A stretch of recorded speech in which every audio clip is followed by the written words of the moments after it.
chaos. Ensemble de choses sans dessus-dessous, donnant l'image de la destruction, de la ruine et du désordre total. Nous avons vécu aujourd'hui une course sprint sensationnelle, un spectacle magique. Pour certains, nous sommes montés à des pics de joie phénoménaux et redescendus très vite dans les enfers directement. C'était terrifiant, c'était terrible, c'était exceptionnel. Énormément de choses à dire. Tout dépend de qui vous supportiez, mais vous avez dû vivre dans tous les cas une des meilleures courses sprint de l'histoire. Ce format a été créé en 2023. Nous avons donc aujourd'hui plus de 20 courses à l'actif de ce format sprint. Et parmi cette vingtaine de courses, nous avons probablement la plus phénoménale d'entre elles aujourd'hui, ici à Jerez.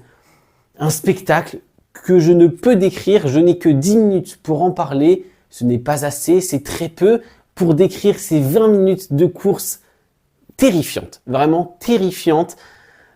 Énormément de chutes, énormément de drama, énormément de joie, des records, enfin beaucoup trop de choses. Donc on va essayer de prendre ça par un point, on va essayer de suivre un fil rouge conducteur pendant ces 10 minutes de vidéo là entre nous. Et je vous laisse bien sûr débattre dans les commentaires, me donner votre opinion sur cette course sprint qui ne vous a pas laissé indemne. Ça, j'en suis sûr, vous avez forcément des séquelles après ça. Mais dans tous les cas, on va revenir. Et je pense que l'élément fort, l'élément principal de cette course sprint, ce sont ces chutes à répétition. Bastianini, Brad Binder, Bagnaia.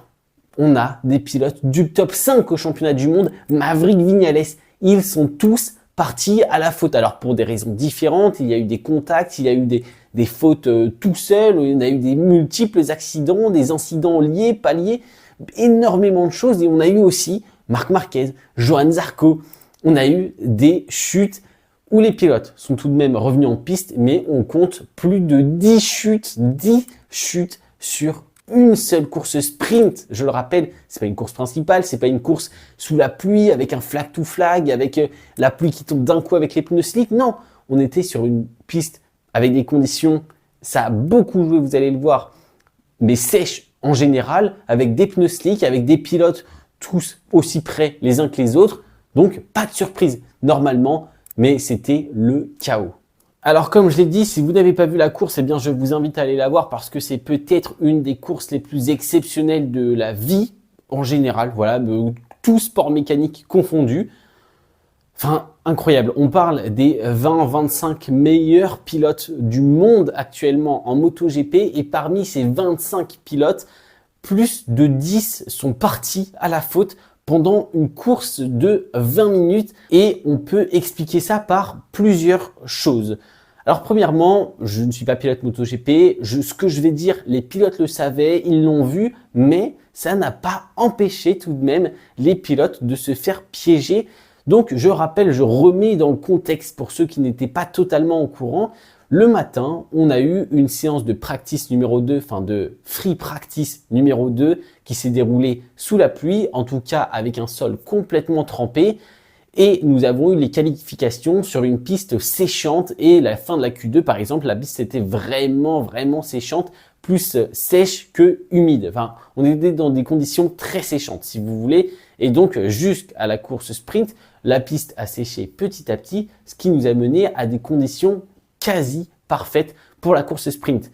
Cependant, les pilotes de MotoGP le savent, mais quand il y a de la pluie, eh bien ça on va dire resurface le tracé parce que si vous voulez, quand les pilotes roulent sur la trajectoire idéale, sur la trajectoire où tout le monde passe, Moto 2, Moto 3, MotoGP, eh bien les pilotes laissent de la gomme et cette trajectoire est de plus en plus collante, si vous voulez. En tout cas, elle est de plus en plus propre et donc il y a de plus en plus de grip au fur et à mesure du week-end. Donc ça va aider les pilotes à avoir ce grip maximal tout au long du week-end jusqu'à la course où techniquement à ce moment-là, le grip sera le meilleur. Cependant, quand la pluie arrive, eh bien la pluie balaye à peu près tout ce qui a été fait auparavant. Donc toute la journée du vendredi, toute la gomme qui a été déposée sur cette trajectoire idéale va disparaître. Et c'est pour ça, c'est en partie pour ça que nous avons eu pas mal de chutes parce que la trajectoire idéale est beaucoup moins collante, a beaucoup moins de grip que la journée précédente et que normalement surtout. Donc les pilotes arrivent quasiment sur une piste nouvelle comme s'ils arrivaient le vendredi matin, que personne n'avait roulé. Et donc voilà, c'est un tracé qu'ils n'ont techniquement jamais eu. De plus, il y avait des patchs d'eau, la piste n'avait pas totalement séché, donc il restait des petites traces d'humidité à certains endroits, ce qui a piégé notamment par exemple Aleix Espargaro, et ce qui a piégé, on va le voir, Bastianini, Binder et Alex Marquez dans la même chute, en même temps, dans le même virage. Enfin, incroyable, incroyable, les trois pilotes partent à la faute exactement en même temps. Je suppose que c'est sur un petit patch d'eau qui sont tous passés tous les trois avec une trajectoire assez différente. De toute façon, on a vu énormément de frayeurs, que ce soit pour Pedro Acosta, pour Marco Bezzecchi, pour Jorge Martin, leader de la course. Enfin, on a vu énormément de frayeurs, que ce soit sur des patchs d'eau ou pas. La piste était quand même très, très difficile, très, très glissante.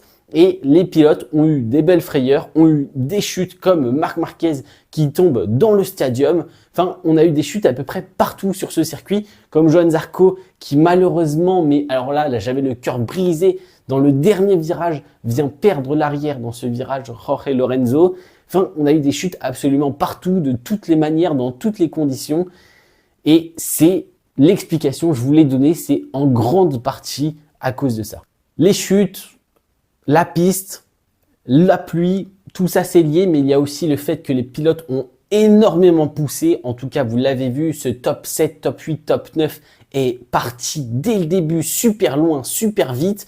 Jorge Martin, Marc Marquez ont donné un rythme incroyable. Derrière, ça a suivi, mais c'est vrai que ça allait très très vite. On a vu à partir du top 10 un écart énorme. D'ailleurs, Jorge Martin, on le voit à la fin, il gagne avec une facilité déconcertante. Le plus gros écart de victoire en course sprint de l'histoire pour le moment. Je vais revenir sur un des incidents majeurs de cette course, la chute de Francesco Bagnaia avec Marco Bezzecchi et Brad Binder. Bon, c'est un incident de course, ça a été traité en tant que tel. Je trouve que c'est bon. En tout cas, il n'y a pas trop de quoi revenir dessus. Bezzecchi vient faire un double frein sur Binder Bagnaia. Ça écarte un tout petit peu Bagnaia. Un trou de souris. Brad Binder s'engage. Mais en tout cas, au moment où il y a le contact, on voit que la moto de Brad Binder est devant celle de Francesco Bagnaia. Donc, en soi, la manœuvre est très, très agressive. Mais c'est surtout parce qu'en fait, Bagnaia, en se relevant, se prend Marco Bezzecchi. Donc voilà, pas de chance pour Bagnaia, pas de chance pour Bezzecchi qui, je crois, tombe un peu plus tard. Non, je crois que c'est Di Giannantonio qui tombe un peu plus tard, mais bref, bon, il a dû tomber aussi Bezzecchi. Mais pas de chance pour ces deux pilotes italiens qui se sont fait surprendre par un Brad Binder qui a croisé très très fort. Donc franchement, incident de course, c'est traité en tant que tel, c'est parfait. Je vais bien évidemment vous parler de ce rookie de 19 ans qui ne cesse de m'impressionner et d'impressionner toute la planète. Premier podium en course sprint après une qualification qui m'a brisé le cœur après cette chute dans le dernier virage alors qu'il faisait un énorme tour. Pedro Acosta prend son premier podium en course sprint dans sa carrière en MotoGP. Une course très bien menée, une course tellement bien réussie. Il n'avait pas le rythme des leaders, il n'avait clairement pas le rythme de Jorge Martin ou de Marc Marquez en tout cas sur ce début de course sprint, ni même sur la fin de la course sprint. Mais ce qui comptait aujourd'hui, c'était de rester sur ses roues. Il l'a fait. Pedro Acosta prend une nouvelle fois un résultat inattendu en partant de la 10e place et en étant plus intelligent techniquement que des champions du monde en titre, que des octuples champions du monde. Enfin, exceptionnel. Il faut que je me dépêche car c'est bientôt la fin. Il faut faire les pronostics qui s'avalent très très vite. Fabio Quartararo nous fait une superbe course avec une des remontadas les plus folles de l'histoire de la MotoGP. En partant 23e sur cette grille de départ, il passera la ligne en 3e position. Malheureusement, si vous n'avez pas vu l'information, il se fait retirer ce podium qui revient à Dani Pedrosa, wildcard pour KTM. Dani Pedrosa prend un podium en course sprint alors qu'il est à la retraite depuis des années. Enfin, ça, je trouve ça incroyable. Dites-vous que Dani Pedrosa a un podium en course sprint, pas Valentino Rossi, pas Jorge Lorenzo, pas Casey Stoner, enfin bref, pas les derniers champions du monde, pas les dernières légendes de la MotoGP, mais Dani Pedrosa, avec cette longévité, cette force de caractère, prend ce podium. Mais il faut souligner quand même la magnifique course de Fabio Quartararo qui s'est démené sur cette course sprint avec la Yamaha et qui a su ne pas tomber dans le piège de la chute. Dommage pour Johann Zarco, je le redis encore une fois, qui méritait très clairement ce top 5, top 6 face à Franco Morbidelli. C'est dommage, ça se joue à un virage près. Il a peut-être été un peu trop poussif, voilà, il aurait peut-être pas dû défendre autant sur Morbidelli, mais en même temps, bon, en soi, ces quelques points, ils auraient fait très clairement plaisir au moral, mais ça ne va pas changer grand-chose à la saison, on va pas se mentir. Je passe maintenant à mes pronostics, j'aimerais m'étendre un peu plus, mais je vais parler de cette course sprint sans doute dans le BRK de lundi, mardi, de la semaine prochaine en tout cas, donc je vous retrouve la semaine prochaine pour finaliser un petit peu cette course sprint. Dites-moi ce que vous en avez pensé dans les commentaires.